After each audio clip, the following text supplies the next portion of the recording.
La chronique bourse, la quotidienne Zone Bourse, Anthony Bondin. Bonjour tout le monde, bienvenue dans ce point de marché Zone Bourse. Nous sommes le jeudi 18 juillet 2024 et le point de marché est titré ce matin, le tir groupé sur la Chine assomme la tech. Les marchés actions américains avaient l'air à l'aise avec la combo baisse de taux, élargissement du rebond aux valeurs des côtés, mais c'était compté sans le facteur X, le retour de la rhétorique sur la guerre commerciale et politique avec la Chine, peut-être le seul point de convergence internationale entre Joe Biden et Donald Trump. En tout cas hier ça a fait des étincelles. Et oui, parce qu'à force de frapper sur la Chine, les États-Unis ont provoqué hier une sorte de mini-séisme qui a frappé dur au cœur du compartiment technologique. Le Nasdaq 100, l'indice préféré du monde libre, perdait près de 3% à la cloche, et en son sein, ce sont les industriels des semi-conducteurs qui ont payé le tribut le plus lourd. L'indice qui suit la spécialité, qu'on appelle l'indice des semi-conducteurs de Philadelphie, a plongé de 6,8% sur la seule séance de la veille, ce qui se produit quand même assez rarement, il faut bien le dire. Mais d'où vient ce décrochage ? Eh bien, il provient d'une sorte de prophétie auto-réalisatrice. Je vous rappelle que les investisseurs ont été tentés de réorienter leurs paris vers les petites capitalisations et donc en dehors des grosses ces derniers jours. Alors en réalité, ça les démange régulièrement depuis plus de 2 ans, mais le mouvement récent a été exacerbé par la quasi-certitude de voir les taux directeurs américains baisser au mois de septembre. Et jusque-là, il faut bien le dire, les promesses de rebond des valeurs secondaires et des titres décotés ont toujours été déçues. Mais le scénario semble désormais assis sur des bases plus solides. En effet, quand les taux baissent, l'argent redevient meilleur marché, il vient irriguer les entreprises plus petites ou moins qualitatives, qui sont mieux financées et qui bénéficient en parallèle d'un report d'investissement des financiers, qui eux sont prêts à prendre plus de risques puisqu'il y a davantage d'argent. Le problème, c'est que ce mouvement s'est télescopé hier avec les positions politiques de Joe Biden et de Donald Trump, qui n'ont pas tout à fait abordé les mêmes sujets, mais qui ont quand même tiré à boulet rouge sur la même cible, la Chine. Ainsi, l'administration du président actuel se montre inflexible pour barrer l'accès de Pékin aux technologies les plus avancées dans les puces. Pour le moment, Washington n'est pas satisfaite de la façon dont le quasi-embargo qui a été initié voilà plusieurs mois est appliqué. Un tour de vis additionnel devrait donc être appliqué, et ça va pénaliser les industriels du secteur, dont la Chine est le principal débouché. Illustration hier avec la star européenne de la fabrication de machines de production de puces, ASML, dont le titre s'est effondré de 11%, effaçant au passage 40 milliards de dollars de capitalisation. 40 milliards, c'est à peu près l'équivalent de la capitalisation de Danone.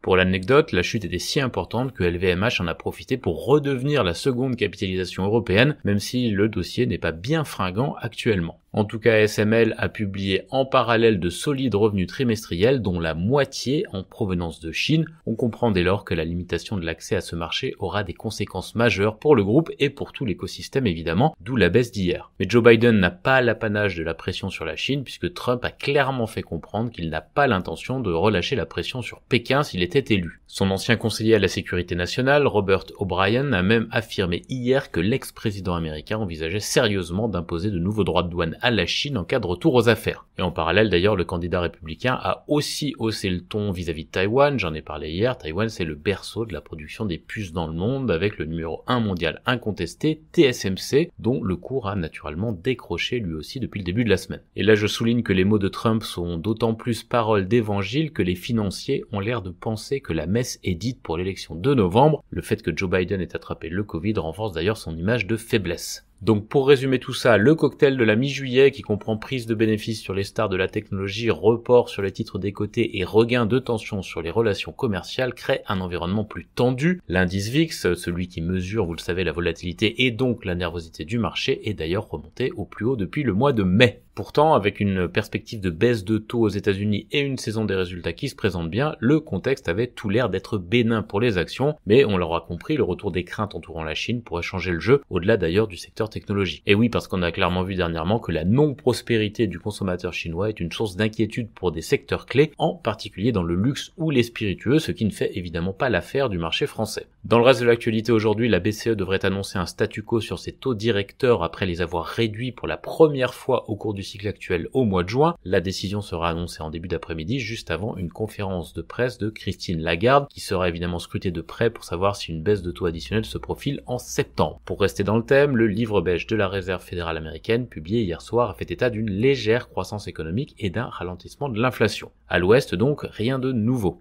De l'autre côté, le Parti communiste chinois a annoncé qu'il prononcerait une allocution demain 19 juillet à l'issue de son plénum. Il y aura donc peut-être des orientations politiques annoncées à cette occasion. Du côté des publications d'entreprises, eh bien elles accélèrent, notamment en Europe avec ce matin par exemple Novartis, Publicis, ABB ou Nokia pour n'en citer que quelques-unes. Les marchés actions baissent généralement en Asie-Pacifique, à l'exception de Hong Kong qui se maintient dans le vert à contre-courant mais on ne sait pas bien pourquoi. Le Japon perd encore 2%, Taïwan chute de 2,5%, la Corée du Sud est à moins 1,2%, l'Inde à moins 0,5% et l'Australie à moins 0,2%. Les indicateurs avancés européens sont modestement haussiers mais on a quand même un gros aléa à l'ouverture du fait du regain de nervosité des marchés. Côté actu des sociétés en France d'abord, Publicis annonce une croissance organique de son revenu de 5,4% au premier semestre et a revu en hausse sa prévision annuelle. Vinci et Siemens Energy ont remporté un gros contrat de 2,9 milliards d'euros en mer du Nord. Renault a publié des ventes mondiales en légère progression de 1,9% au premier semestre. Stellantis prolonge une facilité de crédit de 12 milliards d'euros et Téléperformance a perdu 7,5% hier après l'annonce de Salesforce d'un nouveau produit de CRM basé sur l'intelligence artificielle. Sanofi a annoncé un article positif dans le New England Journal of Medicine pour son traitement Altuvio dans la prise en charge thérapeutique des enfants atteints d'hémophilie A sévère. Philippe Krief est le nouveau CTO de Renault. GTT a signé un contrat de conception des cuves de 2 méthaniers. Valneva et Pfizer ont finalisé la vaccination primaire de tous les participants de l'étude de phase 3 de leur vaccin dans la maladie de Lyme. La filiale énergie de Ruby a signé un accord cadre de facilité de crédit de 265 millions de dollars. L'Opéra Voyageurs du Monde est engagé en totalité, les actions ont été rachetées à 150 € pièce. Groupe Berchem se dirige vers une OPA simplifiée à 3,10 € l'action et Carbios a fait état d'une publication dans Nature qui confirme l'avancée du groupe dans la dégradation enzymatique du plastique. Par ailleurs, Adomos a signé un contrat d'Ocapsa de 3,9 millions d'euros avec Atlas pendant son redressement judiciaire. Côté publication de résultats, on a aussi Morel, Homer de QGIS, Nextedia, NSE, Name Air, Moncourtier Énergie ou encore Sogeclair. À l'international en Europe d'abord, les ventes de voitures neuves dans l'UE ont augmenté de 4,3% en juin selon l'ACEA. Novartis, Nokia, ABB, Sulzer, VAT Group, Bossard ont publié leurs comptes. J'en ai donc déjà parlé, mais ASML a perdu 11% hier sur fond de menaces de durcissement de la politique américaine d'export de matériel de production des semi-conducteurs vers la Chine. Et enfin, Apax, Bain et CVC seraient parmi les candidats potentiels à une offre sur SoftwareOne.